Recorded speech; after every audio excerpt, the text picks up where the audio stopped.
Should you stay with a narcissist man who provides everything? I'm sure. Why? Because no one cares what he's talking about anyway. As long as he provides. I don't even know if they're narcissistic or not, because I'm too busy doing what I gotta do. If y'all are too into it, y'all are too into it. I don't know. Y'all taking stuff too seriously around here. I'm just taking the money. Sprinkle, sprinkle. I think some of y'all are not understanding the assignment. That's okay. Y'all figure it out when you get older. You say you keep complimenting narcs and putting them on a pedestal. That's all. You know, you're right about that. I never knew that. You're so right. Oh yeah, it's my fault for sure. Make sure that money in account.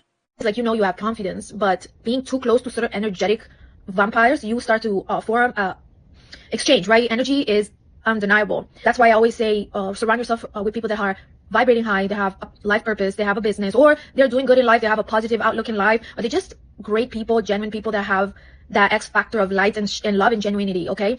But when you are close to a narcissist, they are not fully developed in their truest form, meaning they're operating on a low vibration, they are operating from lack, because at the end of the day, you can be a very wealthy narcissist, you can have a lot of money, and there are a lot of them, but you can still be unfulfilled and miserable. And that's why you have to scam people, you have to make them feel bad. You seek validation and the feeling in seeing people going through pain, and that's why they triggered you like that, because there are sadistic narcissists or psychopaths, for example, that will feel pleasure in your pain.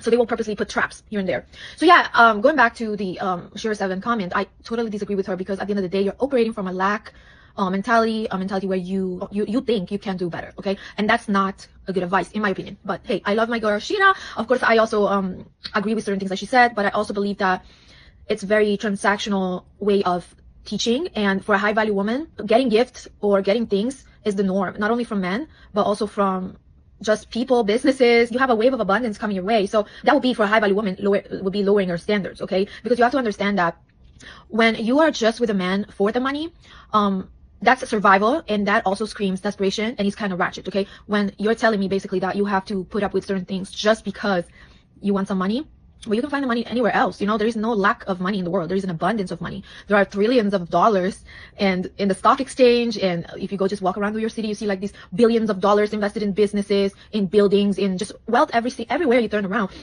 So why are you putting up with this? It's coming from a survival perspective. And if you don't know how to get money, or like, then I might understand if you're really in a bad, desperate situation. But at the end of the day, surrounding yourself with these kind of people will ruin your life. It will take your life and your light away.